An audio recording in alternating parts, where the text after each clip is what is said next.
Bueno, vamos a iniciar nuestra clase y vamos a tratar de terminar todos estos temas que nos faltan. Bueno,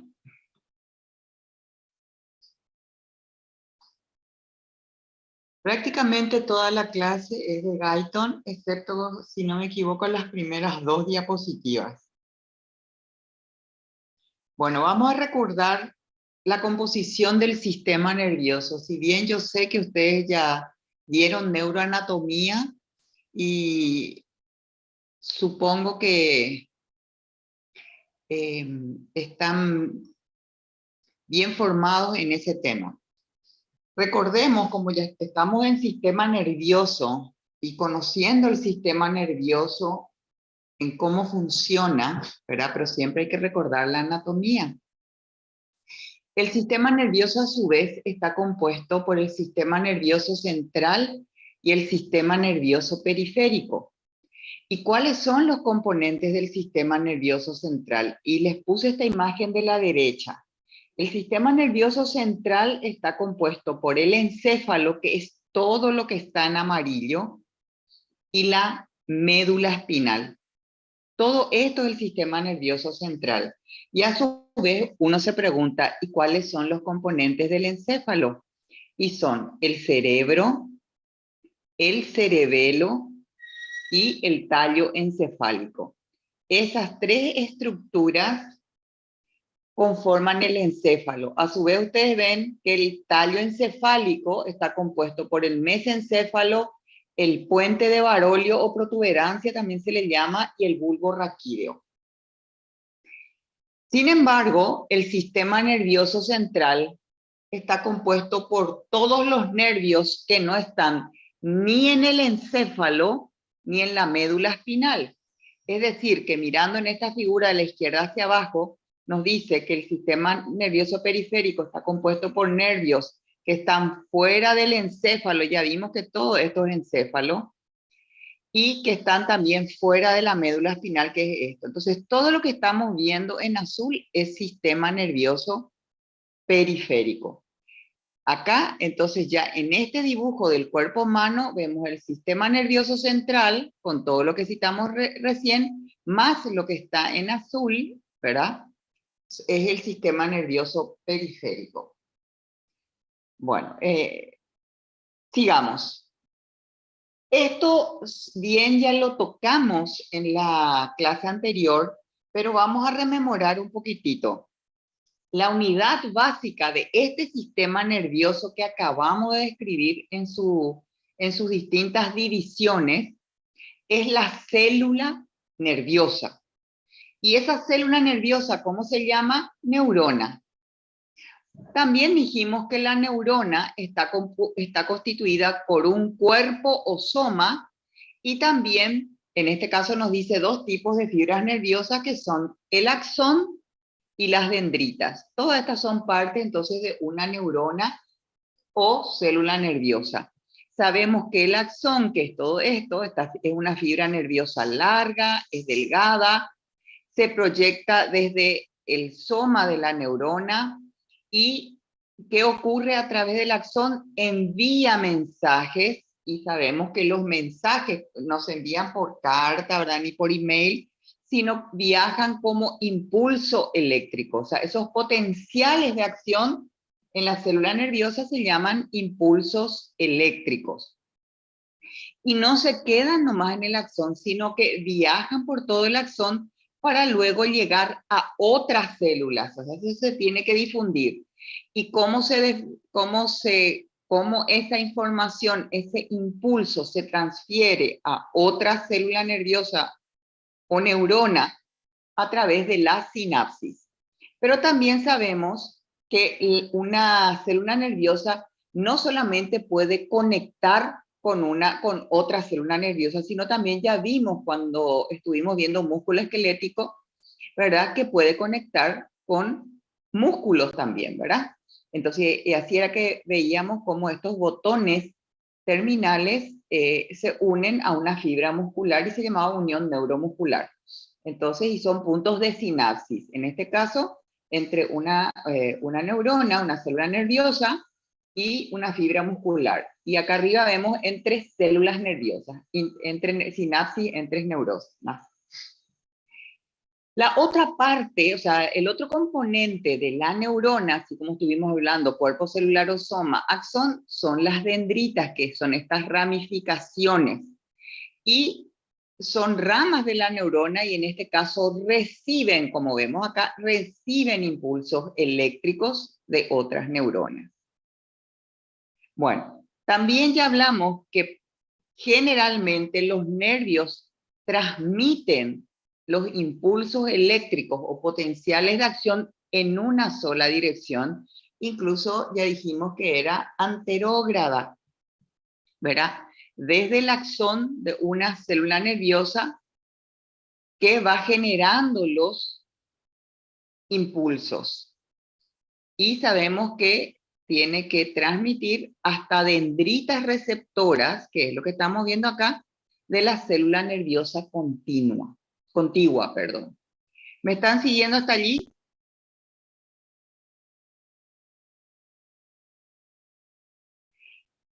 Los puntos de contacto entre neuronas, acá vemos un punto de contacto, que es lo que estamos diciendo, se denominan sinapsis, donde en este caso hay una sinapsis entre neuronas.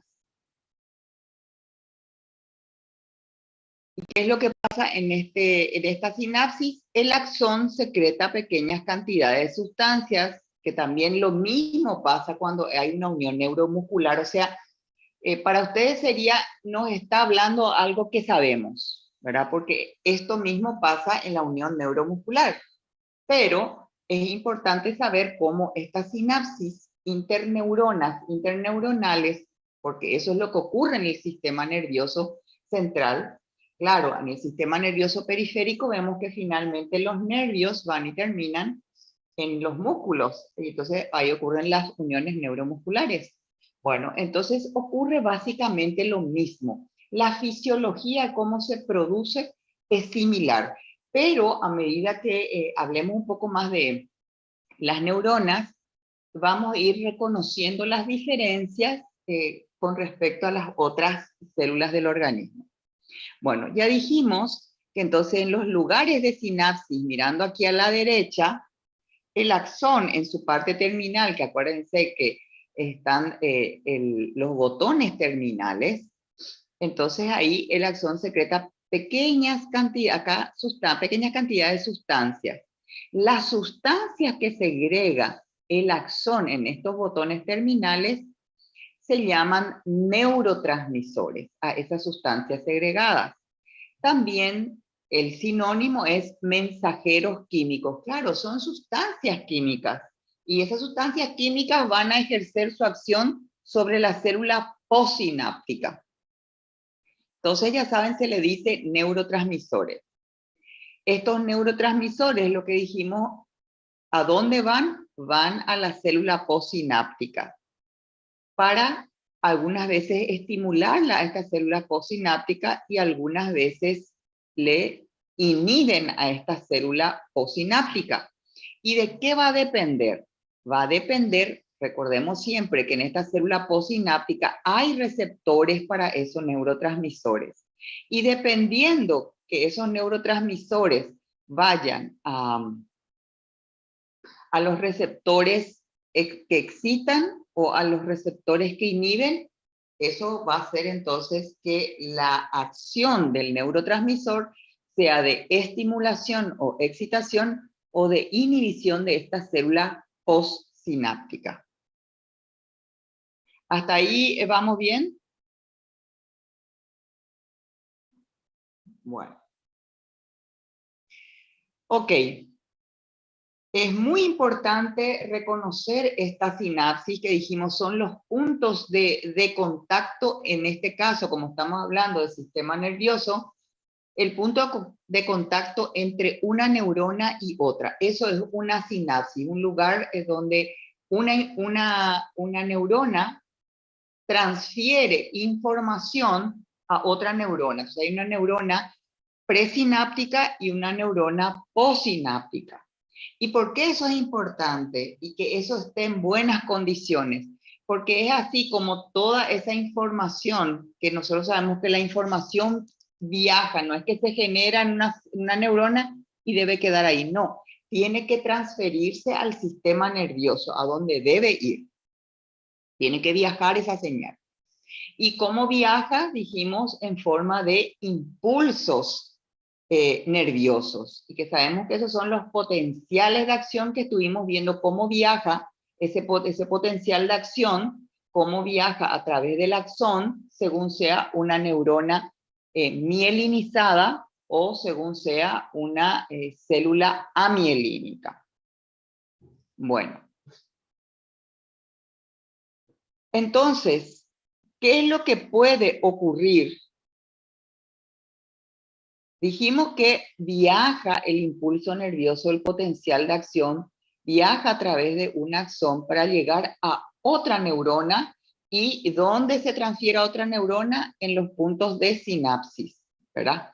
Pero tenemos que saber también en su viaje a otra neurona qué puede pasar con ese impulso nervioso. Lo mismo que nos pasaría si nosotros por allí tomamos un ómnibus y queremos trasladarnos, yo que sea Encarnación. El objetivo es, bueno, me subo en el ómnibus, me voy hasta Encarnación con el ómnibus. Pero pudiera ocurrir que en el viaje, no sé, hayan piqueteros, bloqueo de camioneros, y entonces me voy en el colectivo y me quedo varada. No llego hasta Encarnación. Y bueno, aquí también puede ocurrir, dice, si bien pensamos que el impulso nervioso va a viajar hasta llegar a otra neurona, también dice, otras situaciones pueden ocurrir con el impulso. El impulso puede quedar bloqueado, dice, en su transmisión de una neurona a la siguiente. Es algo que puede ocurrir. ¿Qué otra cosa puede ocurrir con el impulso? Convertirse en una cadena repetitiva a partir de un solo impulso. Se repite ese un solo impulso una y otra vez se repite. O la tercera circunstancia que también puede ocurrir con ese impulso es que se integre, se sume a otros impulsos que vienen de otras neuronas, y esos impulsos que se juntan van a viajar ya todos juntos a las neuronas sucesivas. Entonces nos dice, todo esto que puede ocurrir con el impulso nervioso se les denomina también como funciones sinápticas de las neuronas. Entonces nosotros, ¿qué es lo que nos tiene que quedar de lo que nos dijo? Porque tenemos que aprender cómo funciona el sistema nervioso. Bueno, la sinapsis sabemos muy bien que entonces es un lugar de unión, en este caso, entre una neurona y otra neurona. Y que una neurona le transfiere el impulso nervioso que está viajando, ya vimos por dónde viaja, llega a la sinapsis y tiene que ingresar a la siguiente neurona. ¿Y qué puede ocurrir entonces? Con ese impulso acabamos de citar lo que puede ocurrir. Y todas esas situaciones que pueden ocurrir y que vamos a ver más adelante, que incluso es necesario que ocurran, no estamos hablando de patología, porque en patología claro que puede ocurrir esto, pero cuando ustedes estudien fisiopatología van a entender por qué se convierte en patológico. En este caso es pensar que esto también ocurre fisiológicamente y no por eso pensar que es algo anormal. Cuando ocurre de esta manera, como acá nos va a ir enseñando Guyton, es fisiológico y son funciones de la sinapsis de las neuronas. Y nos dice bien, sinapsis de las neuronas. Esto puede ocurrir y son funciones de la sinapsis de las neuronas. Entonces, saber que son varias, en qué consisten estas distintas funciones de la sinapsis de las neuronas que acabamos de decir. Bueno, La sinapsis, que ya dijimos, son puntos de unión, de contacto entre una neurona y otra. La primera neurona se le dice neurona presináptica, que sería esta que está arriba. Tenemos una hendidura sináptica, que es ese espacio que hay entre neuronas, y está la neurona posináptica. Esto es la sinapsis. Y nos dice, hay dos tipos principales, que quiere decir, hay otros tipos de sinapsis. No hay un solo tipo de sinapsis, pero nos va a enseñar los dos principales tipos de sinapsis. Si ustedes leen otros libros de fisiología, van a encontrar que les citan 4. Y bueno, y ustedes van a decir, pero Guyton dice solo 2. Claro, pero Guyton ya nos adelanta.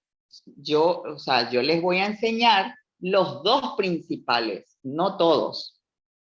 Bueno, y vamos a conocer cuáles son esos dos tipos principales de sinapsis. Si bien nosotros ya tenemos una idea grande, incluso cómo funcionaban, ¿verdad? Vamos a ir aprendiendo un poquitito más. Las sinapsis pueden ser químicas, como la que está acá arriba en esta figura, o pueden ser eléctricas, como la que está acá abajo.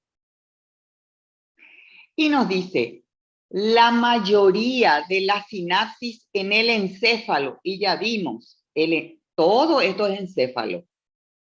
Cerebro, cerebelo, tallo encefálico, eso es encéfalo. Y nos dice, entonces, la mayoría de las sinapsis que existen en el encéfalo son sinapsis químicas. Sin embargo, en el sistema nervioso central, y ya vimos todo esto, sistema nervioso central, encéfalo más médula, con sus distintas partes de la médula. Entonces, en el sistema nervioso central pueden coexistir tanto sinapsis eléctricas como químicas, pero en la porción del encéfalo, principalmente o la mayoría de las sinapsis que existen son químicas. ¿Me siguieron hasta acá? Sí, profe. Bueno, y vamos a ir conociendo un poco la sinapsis química, ya que nos dice que la mayoría de la sinapsis que hay en el encéfalo, quiere decir en nuestro cerebro, en nuestro cerebelo, en el bulbo, en la protuberancia, en el mesencéfalo, la mayoría son sinapsis químicas. Bueno, en estas sinapsis químicas, la primera neurona, y ustedes ya están mirando dónde tengo el puntero, la primera neurona, que es esta, o sea, neurona presináptica, segrega un producto químico que se llama neurotransmisor. Y como les advertí, para ustedes mucho de lo que estoy diciendo ya van así, pero esto ya hablamos, y sí les dije, es muy parecido a lo que ocurre en otras partes, y ustedes van a ir reconociendo lo que es similar y notando que son los agregados por ser exclusivamente neuronas. Bueno, en la sinapsis química entonces estamos diciendo que en la neurona presináptica hay un químico denominado neurotransmisor, que este neurotransmisor o sustancia transmisora es liberado o segregado. Vemos aquí a qué nivel, la terminación nerviosa. Nosotros ya sabemos que esta terminación nerviosa de la neurona termina en esto que se llaman botones. Y bueno, y a este nivel no es en otra parte, no es ni en las dendritas, ni en el cuerpo o soma, ni en el axón que se libera la sustancia transmisora, sino en la terminación nerviosa. Y esta sustancia transmisora o neurotransmisor sabemos que son liberados, llegan a la hendidura sináptica, pero finalmente, ¿a dónde tienen que llegar? ¿Cuál es su objetivo final? Llegar a proteínas receptoras de la membrana postsináptica. Y esta es la membrana postsináptica de la neurona postsináptica, y vemos que en su membrana hay receptores. Y vemos que estos neurotransmisores se unen a estos receptores. ¿Y para qué se unen a esos receptores? Es lo que yo les dije. Según a qué tipo de receptor ubicado en esta membrana postsináptica se unen, ¿Qué es lo que van a lograr estas sustancias químicas? Van a hacer que esta neurona posináptica se exciten o estimulen, se inhiben o modifique su sensibilidad de algún otro modo. Aproximadamente más de 40 neurotransmisores se conocen. Fíjense que cuando nosotros hablábamos de la unión neuromuscular, hablábamos de acetilcolina, que era un neurotransmisor, y vemos que así mismo es, ¿verdad? Pero realmente no es el único neurotransmisor. Nos está diciendo que más de 40, creo que más adelante incluso lo va a decir, hay como 50 neurotransmisores. Pero aprendiendo cómo es la acetilcolina nos ayuda ya a comprender cómo son los otros neurotransmisores, dónde se segregan, cómo se segregan.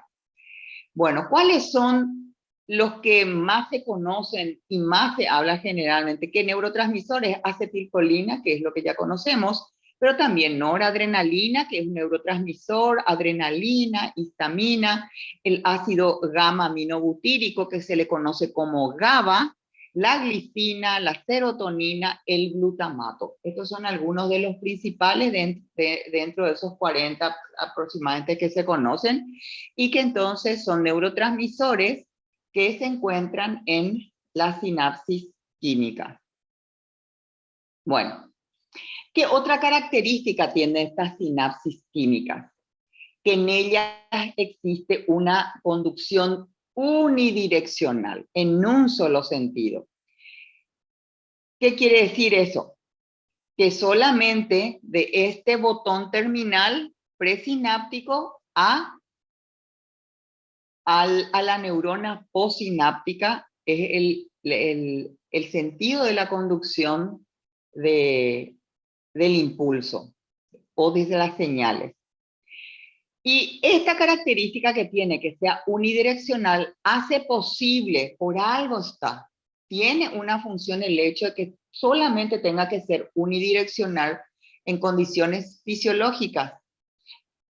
Al conducirse señales en un solo sentido, es decir, desde la neurona presináptica, que es la que segrega el neurotransmisor, hasta la neurona postsináptica, y donde actúa este neurotransmisor, entonces a esto se le llama principio de la conducción unidireccional de la sinapsis química.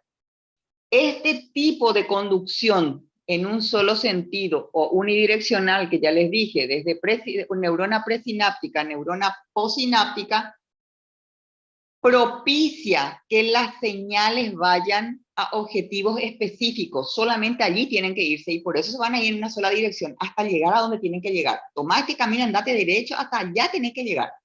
O sea, tu objetivo es llegar allá, no podés volver. Eso es lo que está diciendo. Y para eso sirven estas sinapsis químicas. No vuelve, no retrocede, o sea, no va de postsináptica a presináptica el impulso, no. Solamente presináptica, postsináptica para ir llegando a su objetivo específico. Y recuerden, nos dijo que estas sinapsis son las principales que hay en el encéfalo. Bueno, ok. Ahora vamos a conocerle a las sinapsis eléctricas. ¿Qué es lo que pasa en las sinapsis eléctricas? Los citoplasmas de las células adyacentes, o sea, los citoplasmas de la célula presináptica y de la neurona postsináptica están conectadas. Fíjense que en estas no están conectadas, hay una hendidura sináptica. Sin embargo, acá ustedes ven que el citoplasma de la neurona presináptica como postsináptica están totalmente conectadas como por estos tunelcitos que hay acá. Y vamos a ver que tienen nombres. Estos son canales y se llaman canales tipo uniones en hendidura o gap. ¿Habrán escuchado ya eso? Yo supongo que en algo de eso se toca en biofísica, también cuando se da biología, y de alguna manera ya en músculo cardíaco también habrán visto con la doctora Arami. Bueno, entonces, esta es una característica de la unión sináptica, de la sinapsis eléctrica, ¿verdad? De las neuronas.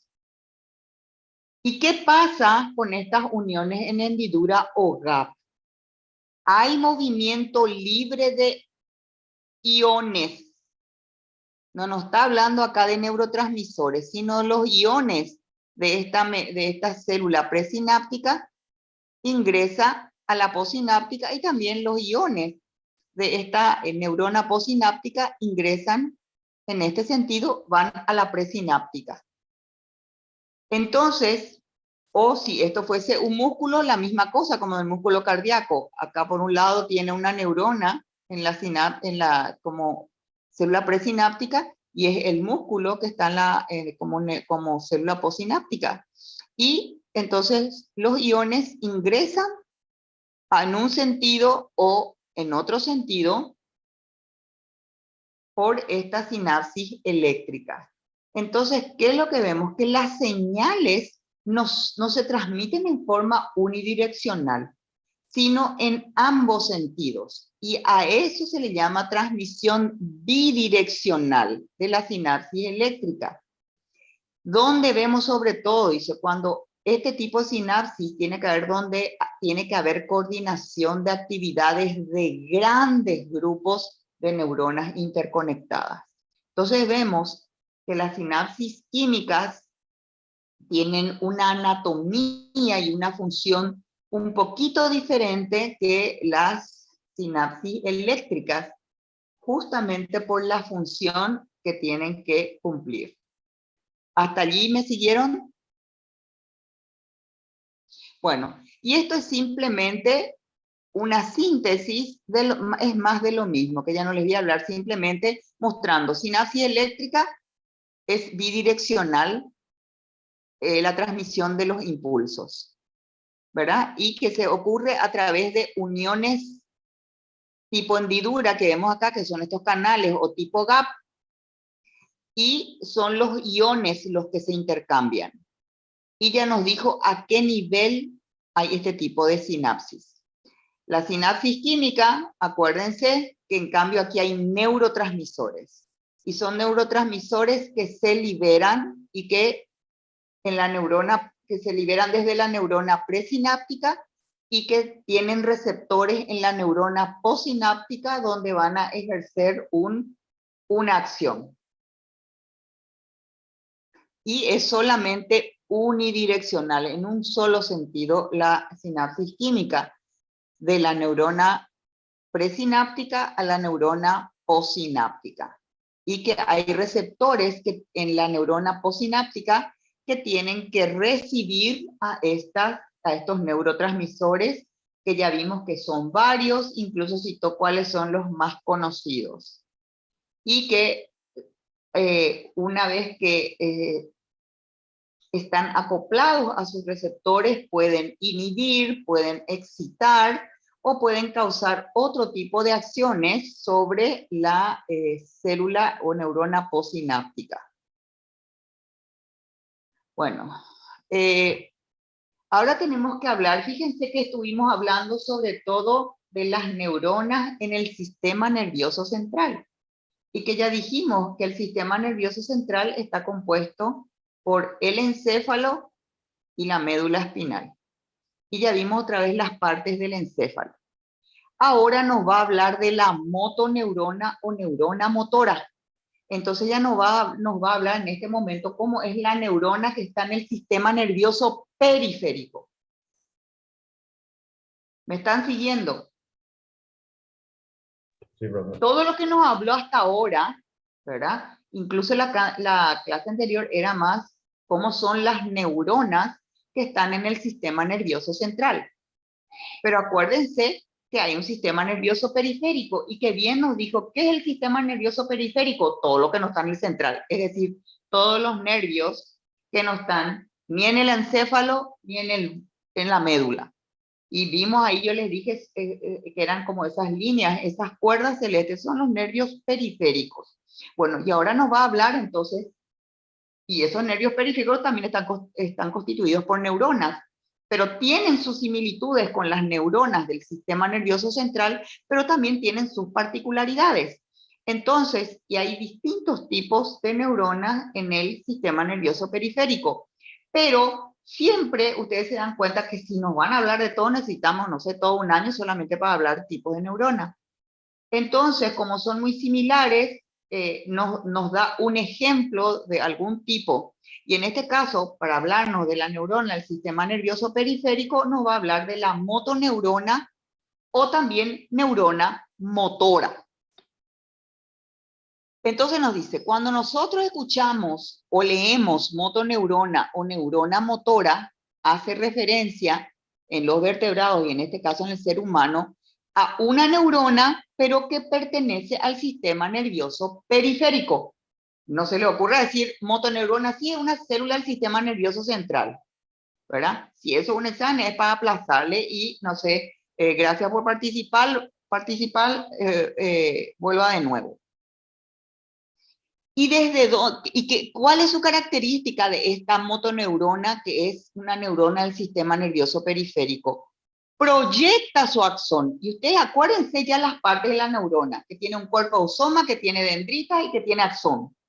Y en este caso nos dice entonces la característica de la motoneurona, proyecta su axón. ¿Hacia dónde? Y quiero que miren dónde pongo el cursor. Proyecta su axón hacia un músculo o hacia una glándula. Y acá estamos viendo desde dónde proyecta. Y saliendo del asta anterior de la médula ósea. Pero en este caso, la médula ósea, la médula espinal. La médula espinal es sistema nervioso central. Pero está saliendo, esto que sale ya es sistema nervioso periférico. Entonces, este está en el asta anterior y esto es sustancia gris de la médula espinal. Y el axón, entonces, que se proyecta saliendo del asta anterior de la médula espinal y se dirige hacia un músculo o hacia una glándula. Acá vemos músculo liso, músculo cardíaco, glándula, este es músculo esquelético. Todo esto es motoneurona o neurona motora. ¿Comprendido? ¿Sí? Sí, profe. Bueno, si ustedes ven a la derecha, les traje otra imagen también para que afirmar el conocimiento. Nuevamente ustedes están viendo un corte transverso de médula espinal. Y ustedes ven hasta anterior y hasta posterior de la sustancia gris. Lo que le rodea a esto es sustancia blanca. Y bueno, ven la motoneurona o neurona motora, entonces acá está su cuerpo, pero su axón es el que se proyecta y sale de la médula espinal y se va, claro, hasta llegar a un músculo o llegar, que es lo que nosotros vimos, que es la unión neuromuscular cuando hablamos de músculo esquelético, músculo cardíaco. Esta es la unión neuromuscular. ¿Qué es esto? Entonces, esto es lo que se llama motoneurona o neurona motora. Motora porque seguro algo va a hacer que haga este músculo. Movimiento. Y si es una glándula, también va a hacer que segregue algo. ¿Me siguen hasta ahí? Bueno. Esto es más de lo mismo que ya dijimos, pero fíjense que en la otra clase yo les dije que en Guyton no les hablaba, porque el primer tema es hablar solo la neurona, y les propuse Gannon porque les enseñaba todo en un capítulo, y ustedes van a ver que esto es de Guyton, pero va agregando nomás, así como por parte nomás nos dice cosas que a nosotros nos refresca lo que ya nos dijo, nos hace recordar y solidificar lo que ya nos dijo Gannon. Bueno, entonces en esta figura vemos una típica motoneurona anterior, o sea que vamos a hablar de esta. Y que ya dijimos, motoneurona anterior, ¿es sistema nervioso central o sistema nervioso periférico? Periférico. Exacto. Bueno, en nuestra clase, vuelvo a repetir, nuestra clase anterior hablamos de una neurona típica ¿de qué? ¿De qué sistema nervioso? ¿Central o periférico? Central. Central. Y ahora vamos a hablar, conocer esto, pero repito, van a notar cosas muy similares y por algo son neuronas, pero también van a notar sus particularidades. Bueno, también una neurona motora o motoneurona anterior típica, ven que también tiene un cuerpo soma, tiene un axón y tiene unas dendritas. Bueno, el soma, ya dijimos, es el cuerpo principal de la neurona. Tiene un único axón que se extiende desde el soma hacia un nervio periférico. O sea, ya sabemos dónde va el axón de la motoneurona anterior. Nos dice, ese axón se va a extender desde el soma cuerpo a un nervio periférico. Y este es el nervio periférico. Acá ya les estoy mostrando. Periférico porque ya es parte del sistema nervioso periférico y va a la periferia del cuerpo, sale de lo que es el sistema nervioso central para ir a la periferia del cuerpo. Bueno, y nos dice, vuelvo a repetir, el único axón se extiende desde el soma hacia un nervio periférico para abandonar la médula espinal. Acá vemos cómo abandona. Tiene dendritas también, que constituyen una gran cantidad, y acá vemos, de prolongaciones ramificadas, y sí, son como ramas y ramitas del soma, con unas dimensiones que vemos que varían, pero llegan hasta 1 milímetro de recorrido hacia las zonas adyacentes en la médula. ¿Qué quiere decir? Que esta médula acá donde está el cuerpo de esta motoneurona anterior nos dice las dendritas de una motoneurona anterior dice acá tienen un recorrido hasta 1 milímetro acá en las adyacencias de donde está el cuerpo de esta motoneurona dentro de la médula. Sobre la superficie de las dendritas, acá vemos, y del soma de la motoneurona hay entre 10.000 y 200.000 botones sinápticos pequeñitos que ya sabemos se llaman terminales presinápticos, aproximadamente del 80 al 95%. Fíjense que esta imagen nos engaña un poco, atiendan, cuidado, porque esta imagen era cuando hablábamos de la neurona al sistema nervioso central, pero esto tengo que cambiar. Pero cuando nos habla del sistema nervioso, de la neurona, motoneurona anterior, nos dice que estos botones sinápticos o terminales presinápticos, aproximadamente hay 80-95% donde en las dendritas hay estos botones. Bueno, y un 5-20% hay en el soma o cuerpo. Por allí también están distribuidos. Estos terminales presinápticos, y ya sabemos, son los terminales presinápticos, quiere decir que se van a unir, va a haber sinapsis con otra célula. Ocupan el extremo final de las fibrillas nerviosas originadas en muchas otras neuronas. En gran parte son excitadores, pero ya aprendimos, vuelvo a repetir recién, que pueden ser excitadores, pueden ser inhibidores o hacer otro tipo de actividad, nos decía. Pero en gran parte son excitadores. La mayoría de estos botones terminales, botones sinápticos, perdón, o presinápticos de la motoneurona son excitadores. ¿Por qué? Porque segregan un neurotransmisor que estimula a la neurona postsináptica. Entonces, a mí ya nos habla, segregan neurotransmisores. Bueno, nos va contando un poco más que las neuronas pertenecientes a otras porciones de la médula y del encéfalo, es lo que estábamos diciendo. Si nos dicen médula y encéfalo, nos hablan neuronas del sistema nervioso central. Y nos dice, hay otras diferencias entre las neuronas del sistema nervioso central y la motoneurona o neurona del sistema nervioso periférico. ¿Cuáles, por ejemplo? ¿En qué aspectos? Las dimensiones del soma celular varían. La longitud y el tamaño y el número de dendritas también varía. La longitud y el tamaño del axón, el número de terminales presinápticos. Tienen todos estos elementos, pero en número, en tamaño, en longitud, ¿verdad? Están las diferencias entre las neuronas del sistema nervioso central y la motoneurona anterior.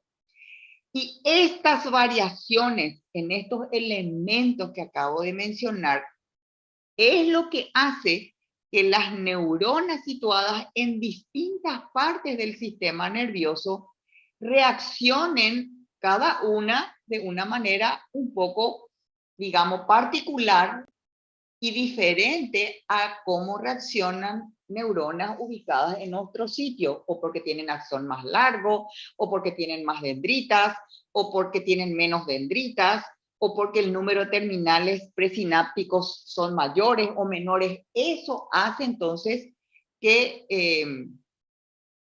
hayan variaciones en la manera en que funcionan y reaccionen estas neuronas. Y por eso, por estas variaciones, porque uno puede decir, ¿por qué esta neurona del bulbo raquídeo hace esto? Y es también una neurona, y la neurona de la corteza cerebral, que también es una neurona, sin embargo, funciona de esta manera. Y es por esto, y uno dice, y tienen las mismas cosas, todas tienen axón, todas tienen soma, todas tienen dendritas, ¿y cómo es lo que pueden hacer cosas diferentes? Y es por esto, porque unas tienen más, otras tienen menos, varían el tamaño, varía un poco la longitud. Entonces, con esas variaciones ya puede cada una distinguirse en la función que tenga que hacer, aún siendo todas neuronas. ¿Comprendieron? Bueno. Ok, un poco más de lo mismo, los terminales presinápticos también poseen variadas formas anatómicas. O sea, si bien nosotros vemos este dibujo, no tenemos que quedarnos que esta es la única forma que tienen los terminales presinápticos. Nos dice, tienen variadas formas anatómicas, no solamente la que esto sirve para que nosotros comprendamos, pero en su mayoría se parecen a botones redondos u ovalados, ¿verdad? Por eso, porque la mayoría se parece a botones redondos u ovalados, también se le llaman botones terminales, se le llaman botones, pies terminales o botones sinápticos. Bueno, y esto ya sabemos, esto es una sinapsis química porque estamos viendo neurotransmisores. En los terminales presinápticos, algo que ya sabíamos, el terminal presináptico está separado del soma neuronal por una hendidura sináptica, que ya sabemos esto. ¿Qué más existe en los terminales presinápticos? Existen vesículas transmisoras, que son estas, y existen mitocondrias. Las vesículas transmisoras que contienen al neurotransmisor, que ustedes saben que se tiene que liberar en la neurona sináptica, que luego va a llegar a la neurona posináptica, donde va a excitar, inhibir o hacer otro tipo de efecto sobre la neurona posináptica. Bueno, las mitocondrias, ¿por qué están? Porque sabemos que ahí se forma el ATP y que es muy necesario el ATP para que haya energía. Todos estos procesos necesitan de energía para que se puedan producir. Y sobre todo que para sintetizar más siempre la sustancia transmisora. Si no hay ATP, no se sintetizan estas sustancias transmisoras, que eso también ya habíamos aprendido cuando hablamos de la acetilcolina en la unión neuromuscular. Bueno, esto ya no quisiera volver a repetir porque ya hablamos cuando hablamos de cómo se formaba la acetilcolina. Entonces, no me quiero detener mucho porque, como les dije, es más de lo mismo, pero recordar que así como funciona esa unión neuromuscular, que era por un lado la neurona que es presináptica y por otro lado estaba la membrana del músculo, es así como funciona también esto, ¿verdad? Y que dependía de que hayan canales de calcio, que son canales de calcio dependientes de voltaje. Cuando llegaba un potencial de acción, despolariza la membrana y hace que estos canales de calcio se abran, ingresa calcio a este terminal presináptico, ¿verdad? Y entonces esto hace que el neurotransmisor que hay en las vesículas sinápticas tengan que ser liberados hacia las hendiduras. Pero nuevamente todo esto va nuevamente mencionando Guyton, ¿verdad? Así que ustedes se van a encargar de repasar. Ok. La sustancia transmisora o neurotransmisor que ya dijimos que se libera en la membrana presináptica, ¿hacia dónde? Hacia la hendidura sináptica, y luego ¿a dónde se dirige? A los receptores que están en la membrana de la neurona postsináptica. Los receptores son moléculas, vemos acá, vemos este tipo de receptor y este otro tipo de receptor que está en la membrana postsináptica. Bueno, y estos receptores, dice, tienen un componente, como vemos acá, de unión que sobresale fuera de la membrana postsináptica hacia la hendidura. Esta es la porción de este receptor que sobresale a la hendidura. Lo mismo, esta es la porción del receptor que al atravesar de la membrana sobresale hacia la hendidura. Y esa porción que sobresale de la membrana hacia la hendidura sináptica es la que le va a recepcionar al neurotransmisor. Es lo que estamos viendo acá. Y tiene también una porción, un componente que está dentro de la célula, o sea, atraviesa la membrana postsináptica y llega hacia la neurona postsináptica. Bueno, estos receptores se activan. Y esa activación de los receptores, que es lo que hace a su vez, controla la apertura de canales iónicos en esta membrana postsináptica, que es lo mismo como ya hemos aprendido antes. Entonces, al activarse estos receptores de canales iónicos, va a hacer que los iones ingresen a través de la membrana. Por un lado, esta es una manera de actuar cuando se activan los receptores. Acá vemos, nos dice, se une el neurotransmisor al receptor, eso hace entonces que se activen los canales iónicos e ingresen iones por esos canales iónicos. Por eso se llaman canales iónicos, porque a través de ese canal van a ingresar iones. Pero está el otro tipo de receptor que nos dice, que acá nos muestra luego con un color diferente y una forma diferente, que se activa de una segunda manera, es decir, hace que aquí, en otra clase se habla cómo es la función del segundo mensajero, ¿verdad? Y que acá va a ocurrir una serie de reacciones, ¿verdad? Que va a hacer entonces que esta célula postsináptica responda según lo que el neurotransmisor que llega es lo que tiene que ocurrir en esa neurona postsináptica.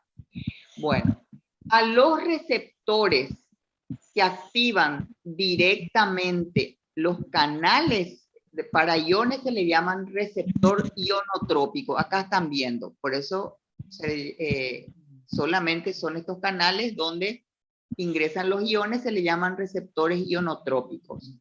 Y a los receptores que hacen, que cuando se activan, hace que actúen en la célula posináptica a través del mecanismo del segundo mensajero, se le llama receptor metabotrópico. Entonces ya saben que hay dos tipos de proteínas receptoras. Estos receptores ya sabemos son proteínas, eso aprendimos en la primera clase. Están los receptores ionotrópicos, están los receptores metabotrópicos.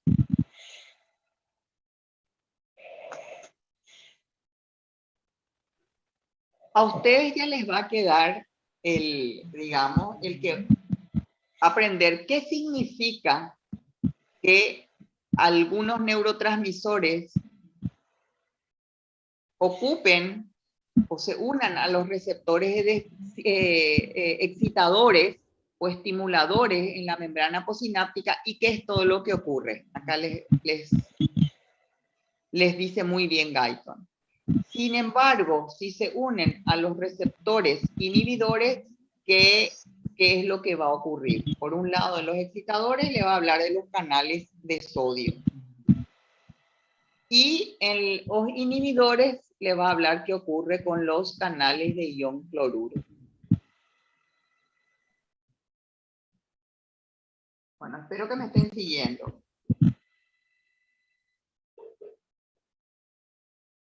A ver qué es esto. Bueno, otra comparación que nos hace entre neuronas del sistema nervioso central y del sistema nervioso periférico. Y nos dice que los fenómenos eléctricos que ocurren durante la excitación neuronal,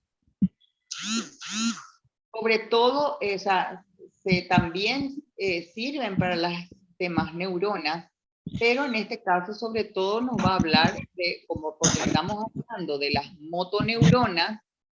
Entonces, profe, disculpa que te interrumpa.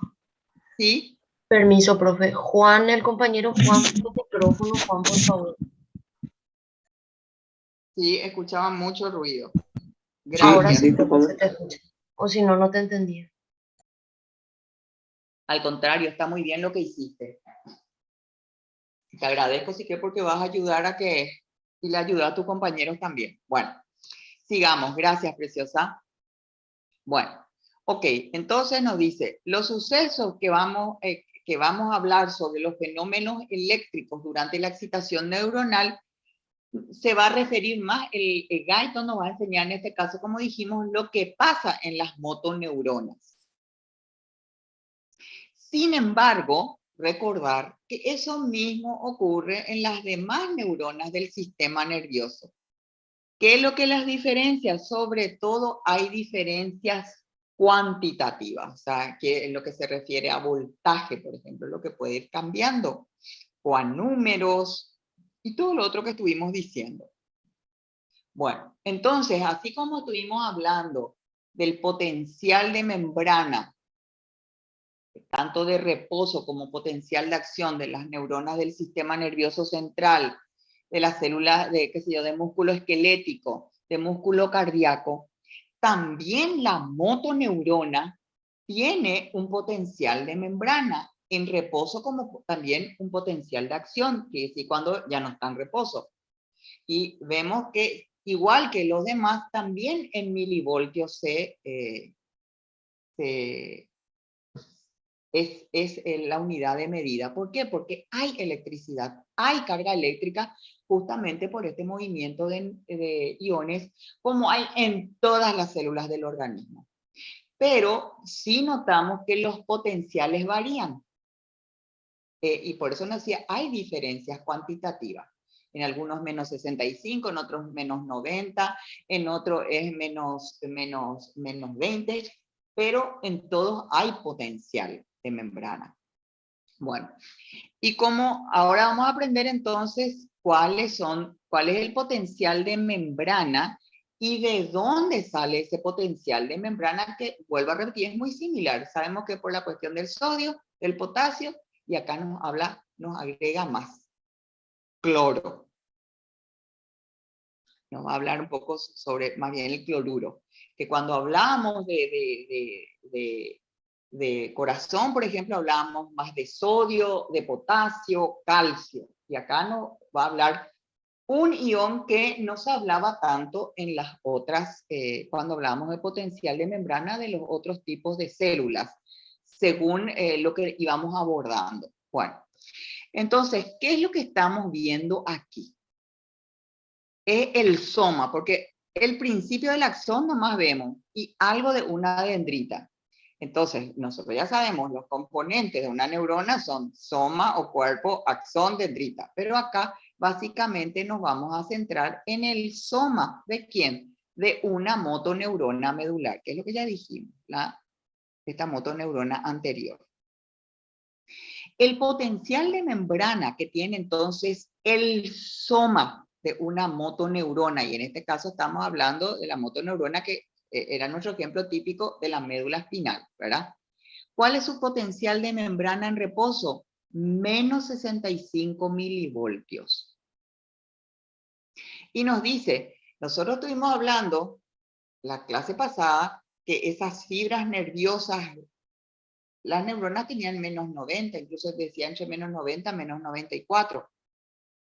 Incluso nos dice también en las grandes fibras nerviosas periféricas también hay menos 90, pero siempre recordemos, este es nuestro ejemplo de la motoneurona. Es menos 65, quiere decir que es menos negativa que menos 90 que aprendimos de otras. El hecho de que sea menos 65 y no menos 90 como hay en otras células, otras neuronas, entonces, ¿qué quiere decir? Que la hace más, que se excite con más facilidad porque está más cerca del cero. Menos 65 está más cerca del cero para después hacerse positivo que menos 90.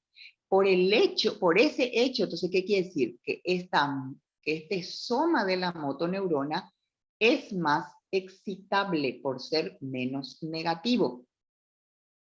Y nos dice, este mecanismo es el fundamento de los dos modos de acción en la neurona.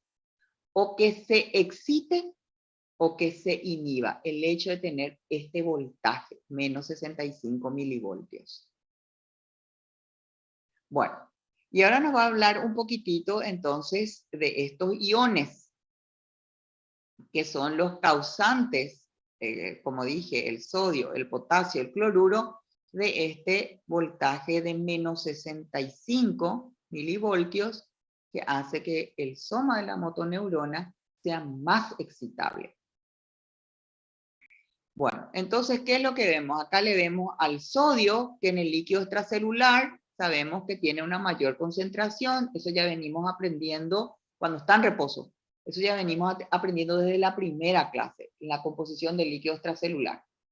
Que hay sodio a ambos lados, ¿verdad? Tanto en el líquido intracelular como en el extracelular, pero cuando está en reposo hay más en el líquido extracelular. Y acá nos da los 142 mil equivalentes contra los 14 mil equivalentes dentro del líquido extracelular. Bueno, hay entonces un gradiente de sodio, una diferencia de concentración de sodio en reposo entre el líquido extracelular y el líquido intracelular. ¿Y cómo se logra este gradiente? Por una potente bomba de sodio situada en la membrana. La bomba está situada en la membrana. ¿Y qué es lo que hace? Saca continuamente la bomba de sodio, saca sodio fuera de la célula hacia el líquido extracelular. Acuérdense que las bombas de sodio trabajan por transporte activo. ¿Y para qué era transporte activo?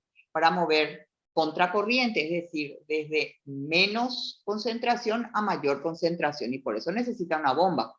Porque para difundir en sentido contrario, de mayor a menor, por una difusión simple puede ocurrir. O sea, no hay necesidad que haya una bomba.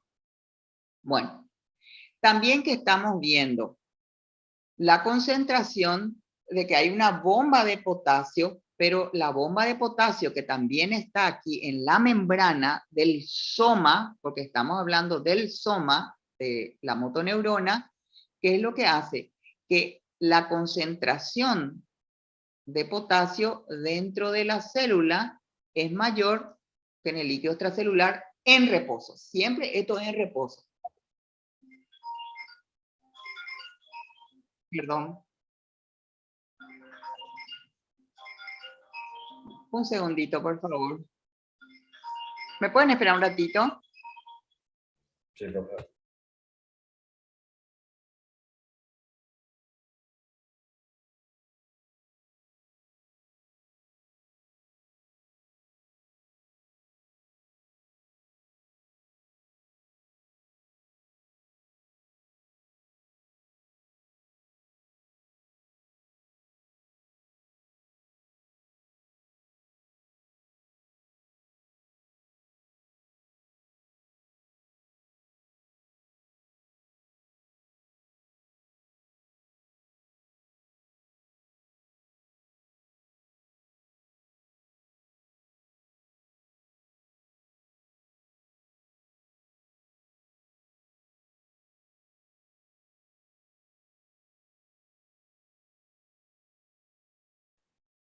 Discúlpenme, sigo. Bueno, entonces vemos que en el caso del sodio y del potasio, en el soma del cuerpo de la motoneurona, o sí, en el soma de la motoneurona, eso del cuerpo ya, cuerpo-soma es lo mismo, perdón. Hay bombas para que en reposo haya más sodio afuera y más potasio adentro. Ok, luego vemos qué pasa con el ion cloruro, que ya les dije, cuando hablábamos de los voltajes del potencial de membrana en reposo de otras células, prácticamente no tocábamos cloruro. En cambio acá con la motoneurona sí. Bueno, ¿y qué es lo que nos dice? Vemos que en situación de reposo, ¿dónde hay más cloruro? En el líquido extracelular y menos en el líquido intracelular. Y nos dice que este voltaje, que también colabora, estos tres iones colaboran a que el voltaje final en reposo sea de menos 65 milivoltios, o sea, negativo adentro. Bueno, ¿y por qué? Este voltaje negativo hace que repela, no están muy seguros de que acá haya una bomba, sino porque hay más cloruro fuera de la célula que dentro, y se cree que por el mismo voltaje, que negativo con negativo repele entonces a los iones de cloruro hacia afuera del soma de la neurona, de la motoneurona. Por eso se cree que las concentraciones se deben a ese detalle. No están muy seguros todavía, a la luz de lo que se sabe hasta hoy de la ciencia, de que haya una bomba. Más bien se cree que es básicamente porque lo de la negatividad interna, porque negativo con negativo se repele. Entonces vemos que las dos concentraciones que antes hablé, de sodio y de potasio en reposo, están manejadas por bombas, potentes bombas. En cambio, con el cloruro se cree más bien que tiene que ver con la carga negativa dentro del soma que repele al cloruro. ¿Comprendido hasta allí? Sí, por favor. Bueno, espérenme un segundito. A ver. No, bueno, esto es muy importante. Vamos a hablar un poquito de esto y después vamos a tener un descansito.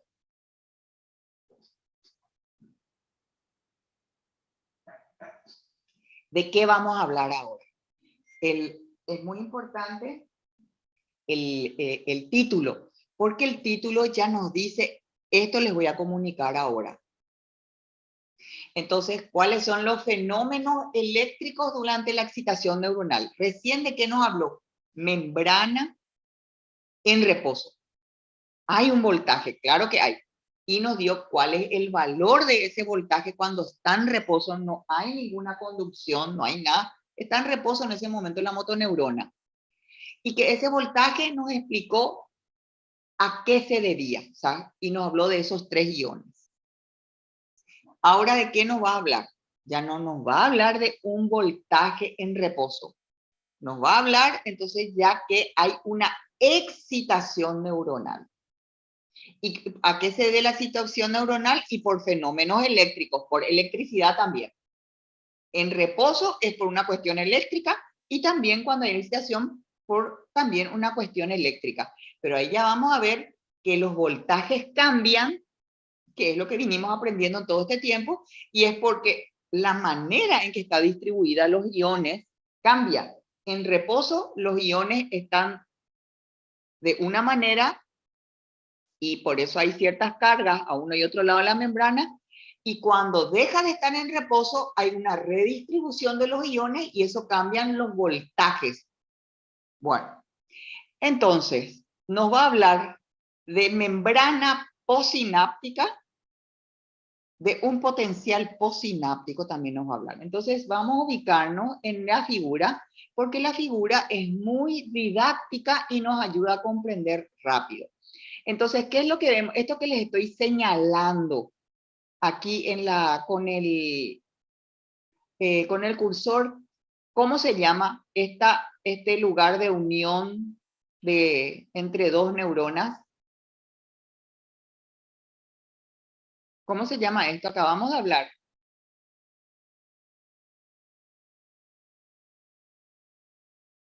Donde hay una membrana presináptica y una membrana postsináptica. ¿Cómo se llama?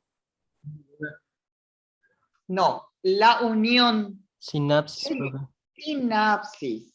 Esto es una sinapsis. Entonces estamos viendo tres sinapsis, sinapsis de lo mismo, pero vemos que van cambiando los voltajes. Bueno, entonces lo que vemos acá arriba, solamente allí quiero que se concentren todavía, no miren lo de abajo, nos va a hablar de una neurona, en este caso una motoneurona en reposo. Nos muestra el terminal presináptico, que es esto.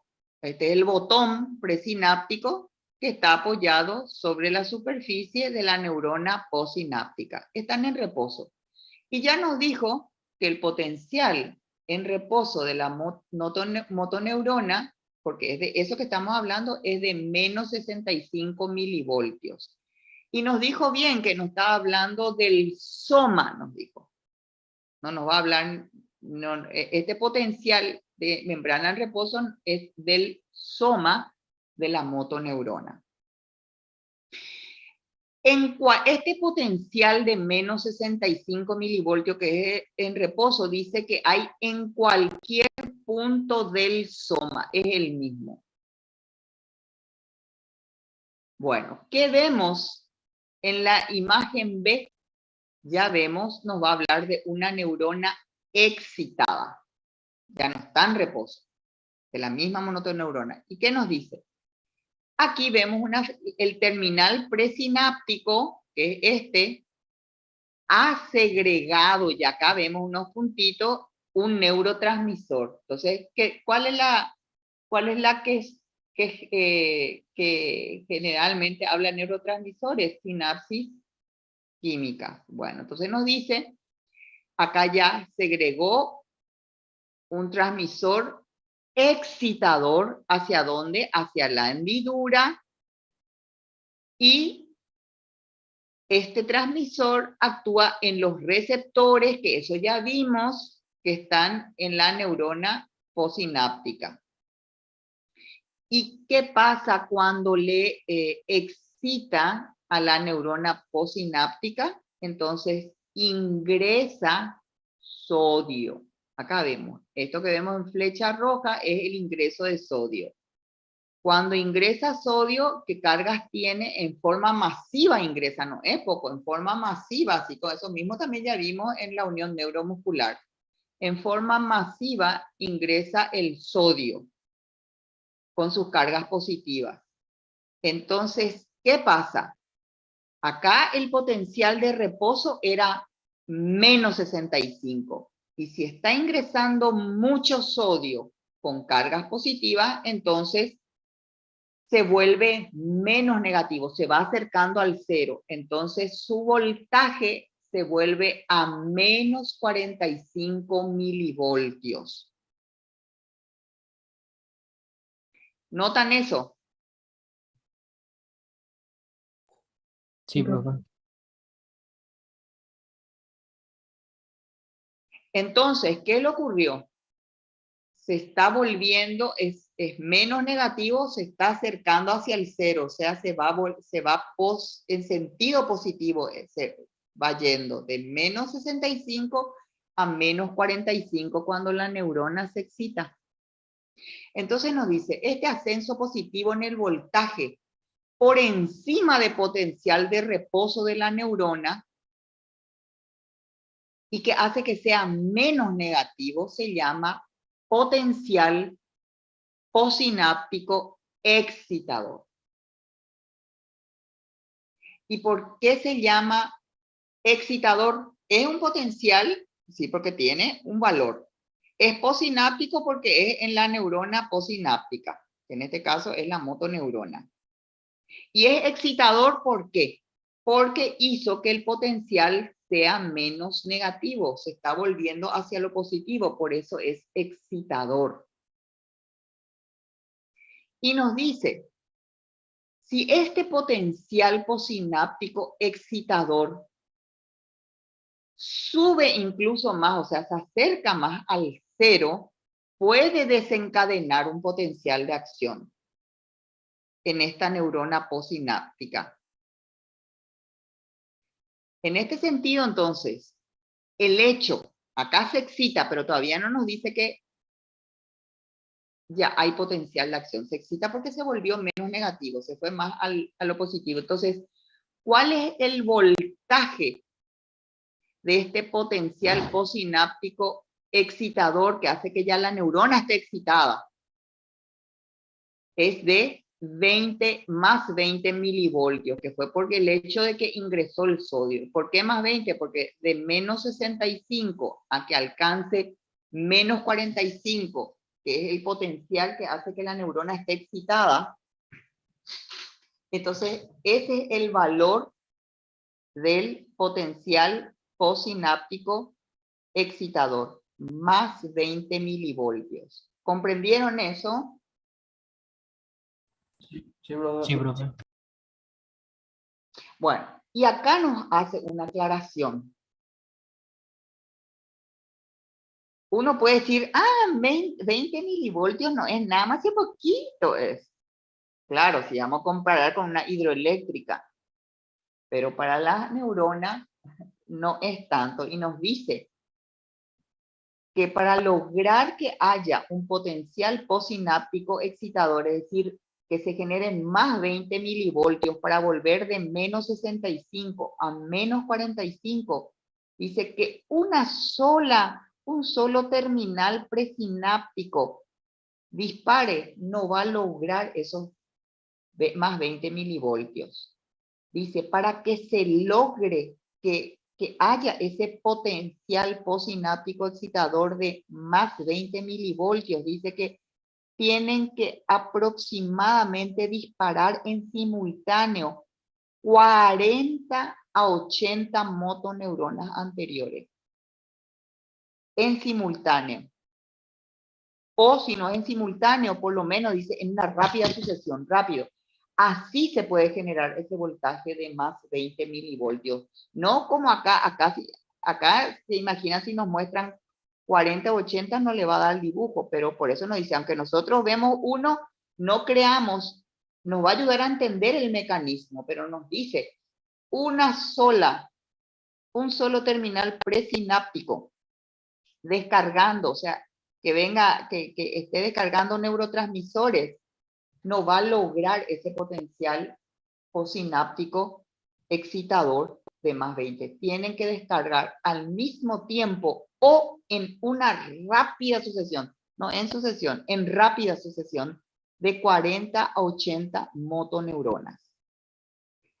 El hecho de que tengan que varias, en este caso de 40 a 80, disparar en simultáneo en rápida sucesión para lograr ese ese voltaje que tiene el potencial posináptico excitador, a eso se le llama sumación, que es una característica que tiene la motoneurona y que hay en otras neuronas. Bueno, entonces, eso saber, porque en parte, fíjense que les puse, siempre primero les pongo los temas que tenemos que conocer, el contenido que pide el programa para la formación de ustedes. Nos dice qué es sumación en las neuronas. Entonces ustedes van a decir, ¿qué es sumación? No es que la neurona se pone a contar 1 más 1, 2. No, a esto se le conoce como sumación. La descarga en simultáneo o en rápida sucesión de varios terminales, que son estas, ¿para qué? Para que haya un potencial posináptico excitador, que sabemos que su voltaje es de más 20. Para que la neurona esté excitada, porque estamos hablando neurona en reposo y ahora estuvimos explicando qué significa neurona excitada. ¿Comprendieron?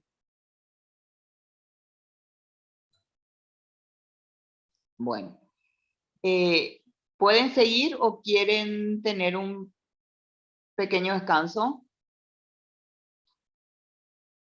Bueno, entonces vamos a tener, espérenme un segundito, vamos a tener, voy a ver mi hora, 3:35, ¿les parece? Bueno,